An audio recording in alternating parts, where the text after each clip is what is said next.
En el primer libro de Crónicas, en el capítulo 17, nosotros encontramos el pacto de Dios con David. En sus meditaciones, el rey David, él llega a la conclusión y se siente mal porque él mira la condición en la que él vive y dijo: he aquí que yo habito en casa de cedro y el arca del pacto de Jehová debajo de cortinas. O sea, estaba meditando y pudo darse cuenta en esa realidad que estaba viviendo. Y él puso en su corazón querer hacer casa para Dios. Pero Jehová habló al profeta Natán y le envía un mensaje.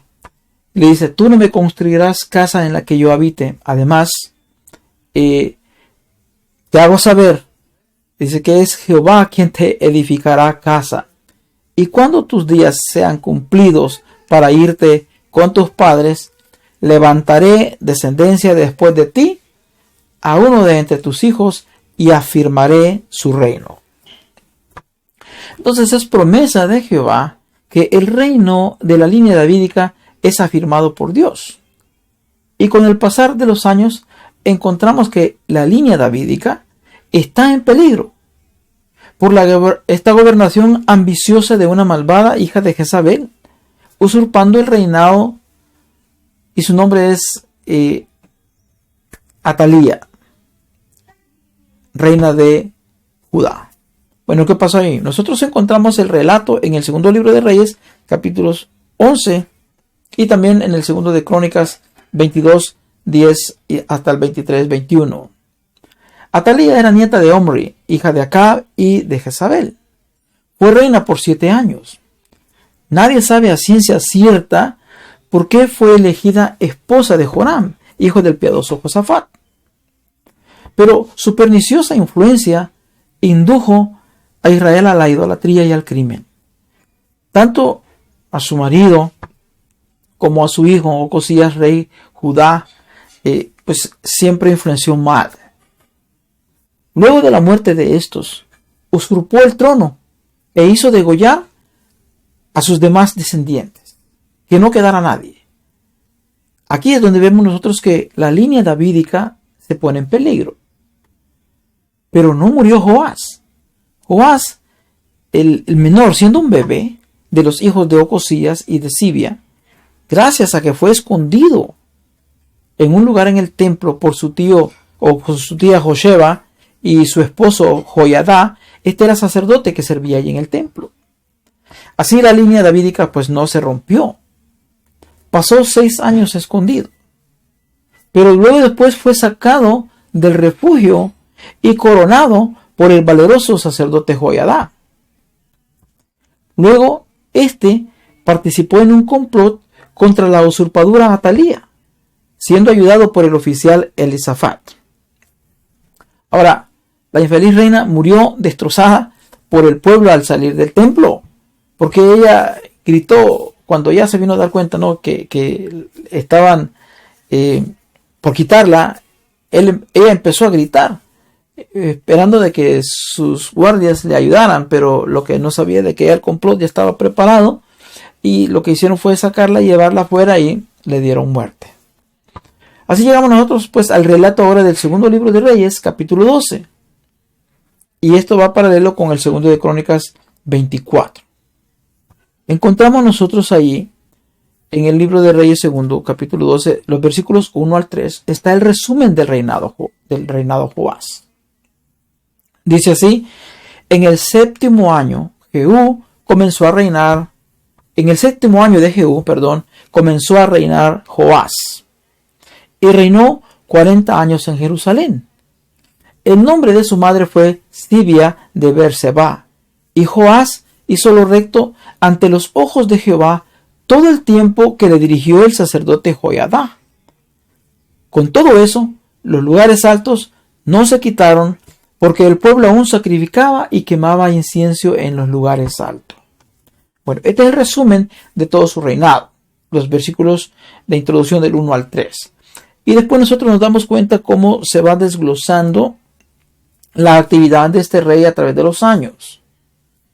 Joás, entonces, su gobernación, su reinado fue del 835 hasta el 796 antes de Cristo. Dice ahí que era hijo de Ocosías y de Sibia. Ahora, gracias a esta participación de Joiada,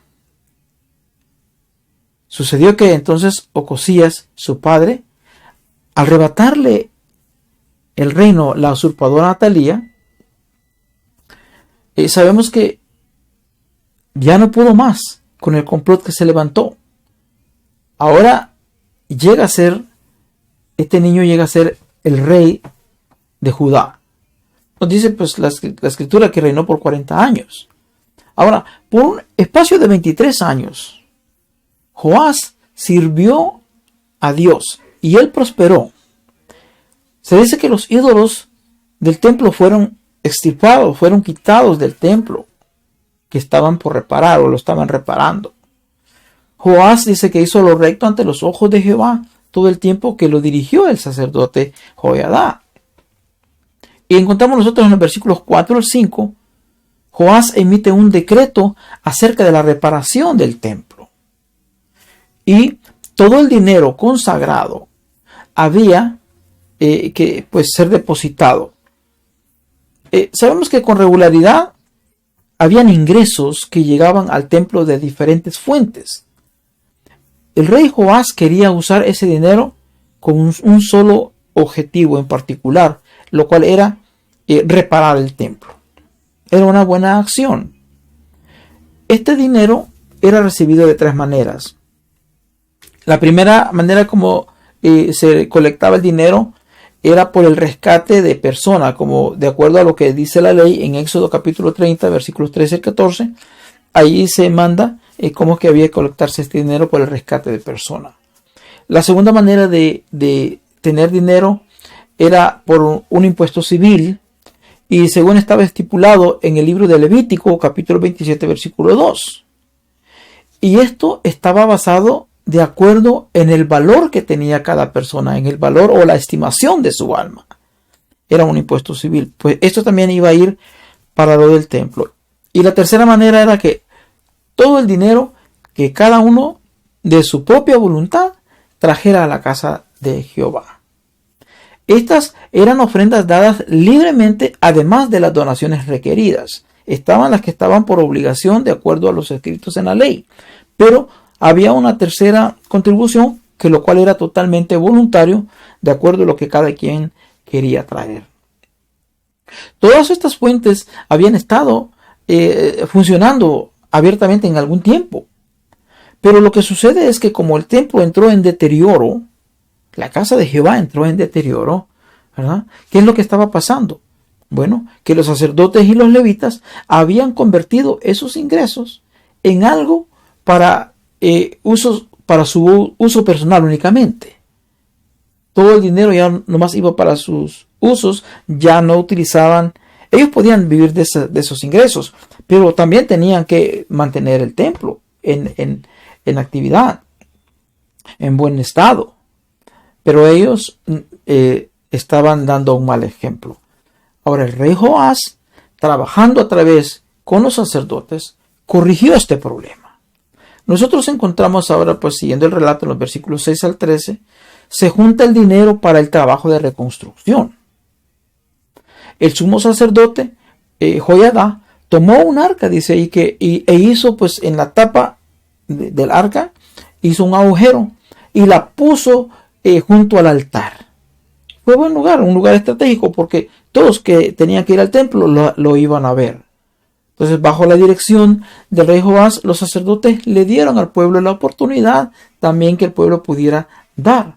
Y el pueblo de buena gana se prestó y hacía esas ofrendas voluntarias. No solamente las que eran obligadas por la ley, sino esas donaciones voluntarias, el cual estaban poniéndose en esa arca que se había puesto frente o junto al altar. Ahí vemos pues que los dadores que estaban dispuestos lo hacían sin ser obligados por una ley. Cuando el pueblo se aseguró que este dinero realmente sería usado para el propósito para el que era dado, respondió generosamente. Y eso es cierto. Y haciendo una pausa grande esto, eso es cierto.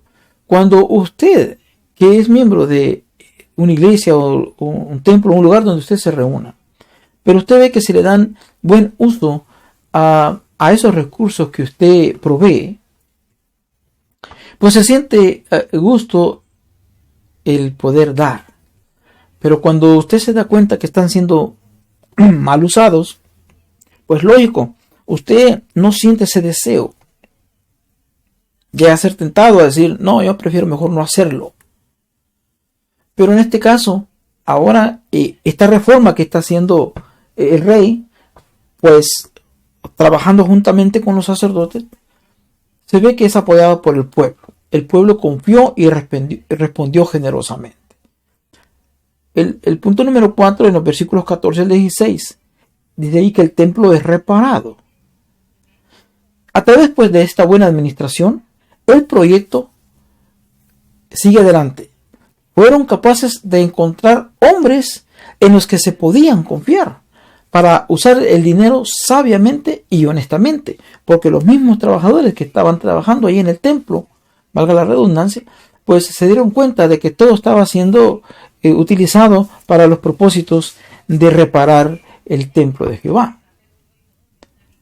El proyecto anteriormente había sido detenido por falta de dinero. Pero, ¿cuál era la razón por qué hacía falta el dinero? Era por el pobre manejo o la pobre administración que estos sacerdotes habían demostrado. Ahora se estaban dando cuenta de algo diferente, una nueva administración, y las cosas estaban saliendo totalmente diferente. Bien.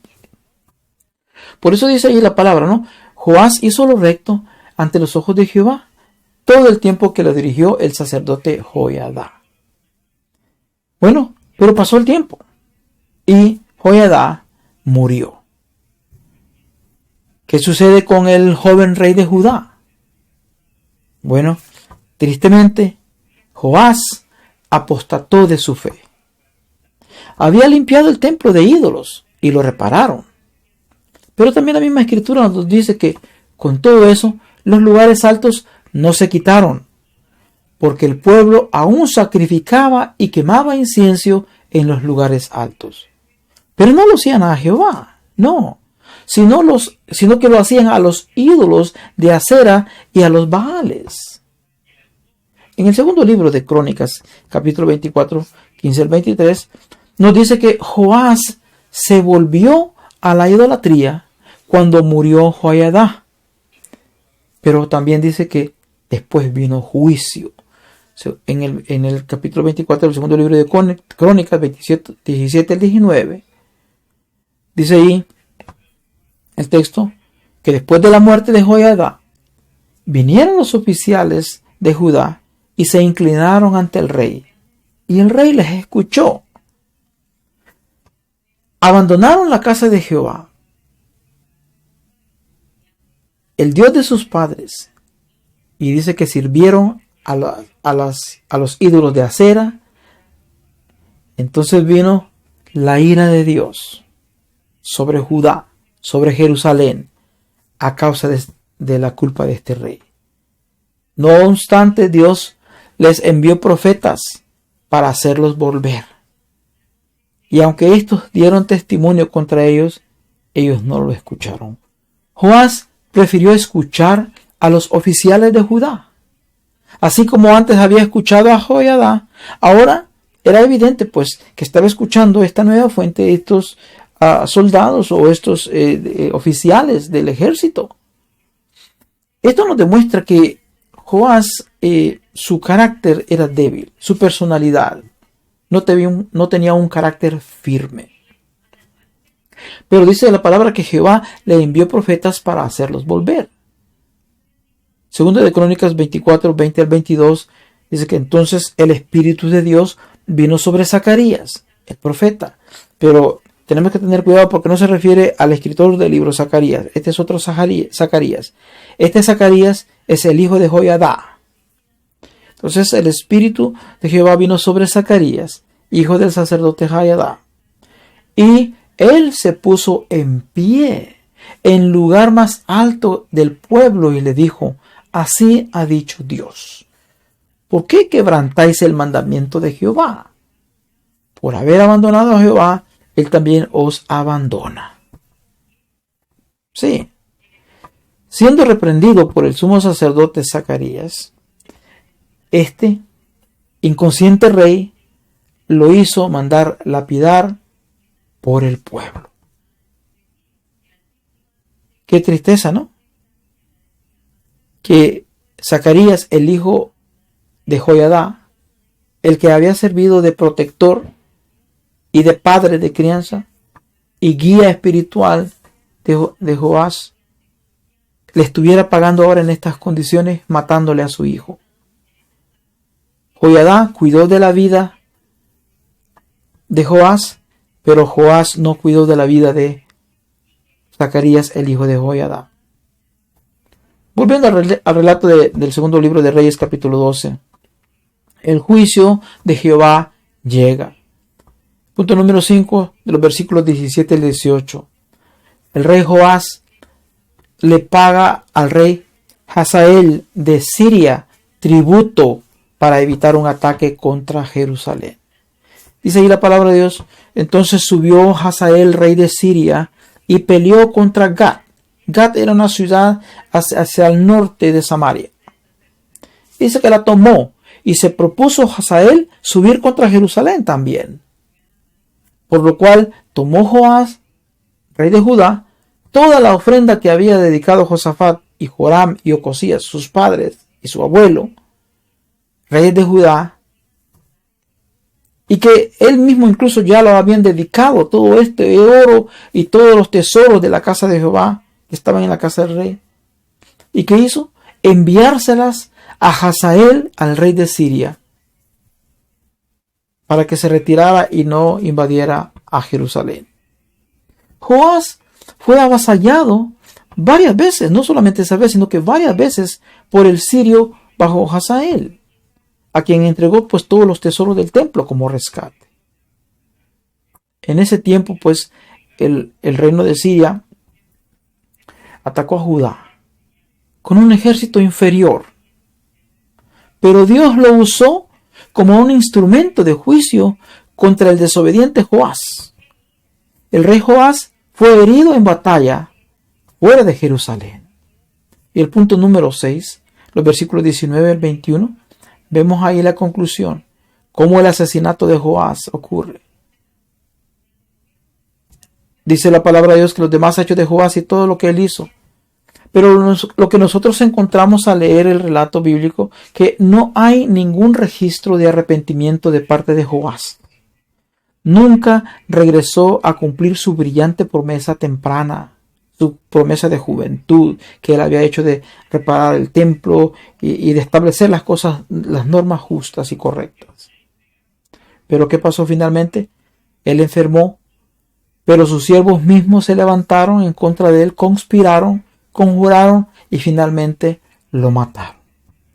Esto es alarmante y muestra que la bendición de Dios se alejó de este rey tiempo atrás, quien inició tan bien, pero fracasó en terminar bien. Mientras estuvo siendo dirigido por el sacerdote Joiada, todo estuvo bien, pero una vez murió, este joven rey no había establecido una relación íntima que fuera fuerte con Dios, ni tampoco un carácter firme para buscarlo.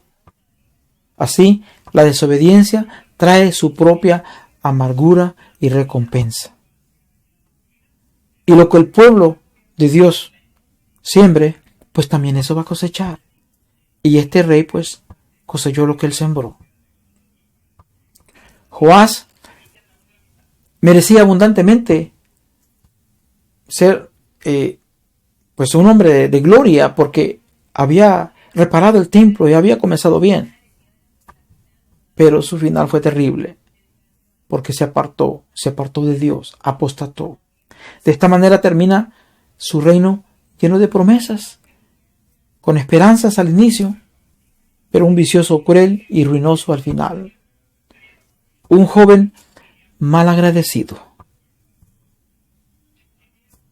Mal agradecido porque aquel hombre que le brindó la protección, siendo sacerdote, lo cuidó de niño, evitó que lo matara la reina Talía, pero él no pudo sostener y pagarle con lo mismo al que lo cuidó, cuidando de su hijo. era su tío político, porque Joiada era esposo de su tía. Pero Joás mató a Zacarías, el profeta de Dios. Pero con todo esto, la línea davídica fue protegida. ¿Qué lección podemos nosotros aprender de esto? ¿Y cuáles son ejemplos que nosotros podemos tomar? Bueno, lo que podemos tomar como ejemplo es el cuidado y protección que dio el sacerdote Joiada a un huérfano. Aunque heredero del trono, pero un niño con la vida en riesgo. Se estaba viendo.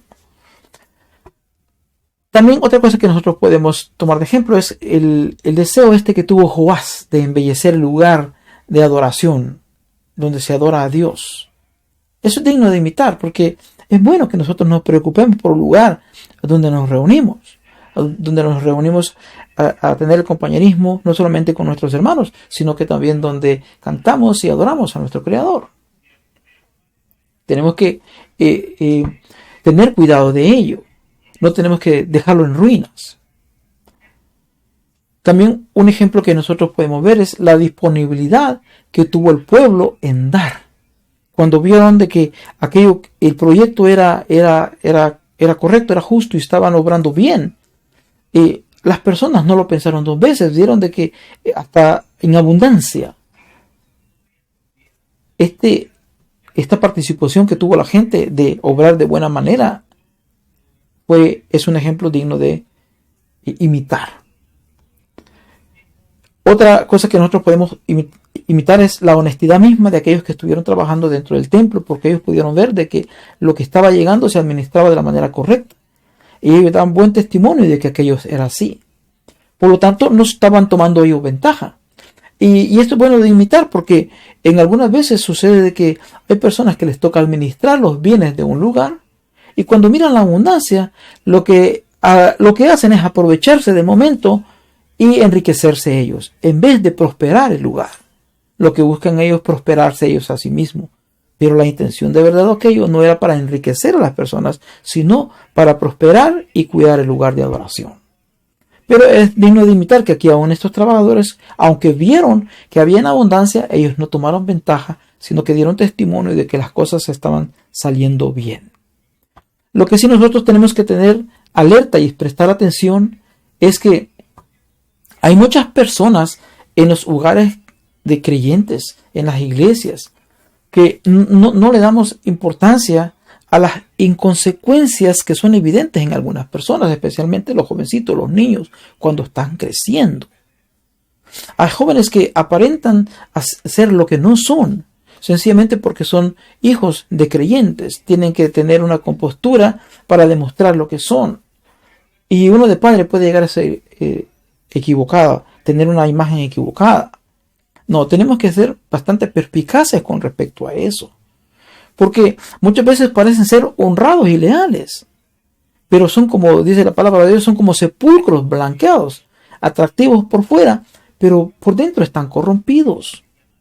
Porque a veces nosotros no sabemos qué tipo de amistades pueden tener en el lugar donde estudian, sus compañeros de escuela, o los lugares donde a veces se reúnen. Tenemos que tener mucho cuidado con respecto a esto.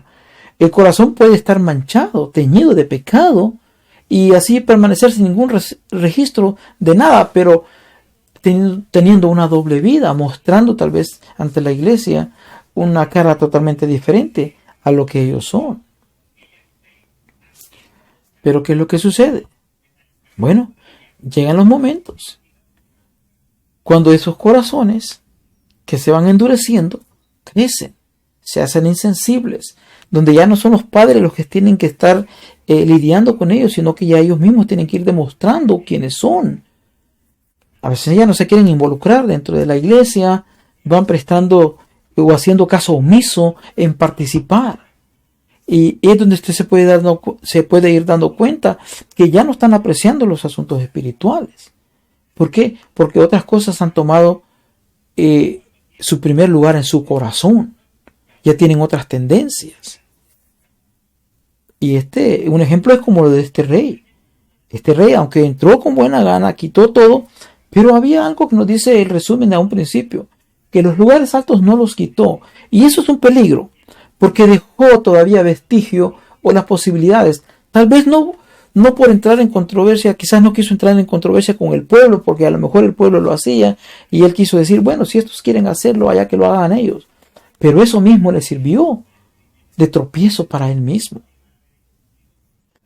Hermanos, si nosotros vemos que nuestros hijos están desarrollando un carácter que no va de acuerdo a la voluntad de Dios, tenemos que obrar, tenemos que ser sabios, perspicaces, porque sabemos que Dios, tarde que temprano, va a traer juicio, va a traer disciplina. La verdad preciosa se tiene que presentar sin mancilla. Tiene que ser y tiene que formar parte del carácter de todo creyente.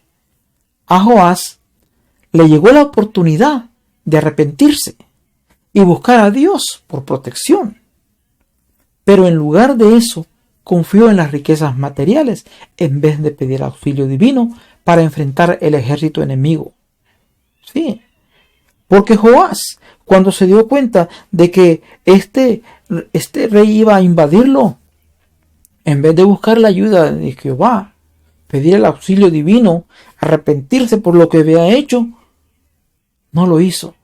Lo que hizo fue granjearse el favor entonces de este invasor, mandándole todas las riquezas, todo lo que su abuelo, su bisabuelo y su padre y que él mismo habían dedicado a la casa de Dios, lo mandó como despojo del templo para darlo a su adversario. Qué triste, ¿no? Bueno, una aplicación final, y eso es para hacerlo diario. Como dice, un consejo bueno es como una roca sólida que edifica, mientras que un consejo malo es como una dinamita que destruye. Voy a repetirlo. Un consejo bueno es como una roca sólida que edifica, mientras que un consejo malo es como dinamita que destruye. Sí, hermanos, para entender si un consejo es bueno o malo, hay que considerar la fuente de donde viene. El joven rey Joás confiaba en el sacerdote Joiada, que le aconsejaba en el camino de Jehová. Ahí venía el consejo como una roca. Mientras escuchó el buen consejo, todo fue bueno. Pero cuando escuchó a las personas equivocadas, cuando escuchó a aquellos oficiales, cuando se fueron a los lugares altos, todo se derrumbó. Fue como una dinamita. Explotar todo aquello que había hecho se derrumbó. Porque ¿qué es lo que quedó? Un rey apóstata. Los niños tendrán oportunidad de pedir consejo. Es nuestra responsabilidad de darles un buen consejo hasta que ellos mismos tengan esa relación íntima y personal con Dios, para que ellos mismos puedan conseguir los consejos de los que están escritos en la palabra de Dios. Y asimismo, ellos también van a poder dar consejos a otros de lo que es caminar en el Señor. Bueno, con esto pues concluyo el estudio de esta noche. Espero pues que les haya gustado. Si les ha gustado, pues denle un like. Comparte estos videos. Son parte de un estudio bíblico de sana doctrina. Sé partícipe tú también de propagar la sana doctrina con tus amigos, con tus familiares. Compártelos y que también ellos puedan compartirlo. Que todo sea pues para la gloria de Dios. No para nuestra gloria, sino para glorificar a nuestro Creador. Que Dios les bendiga ricamente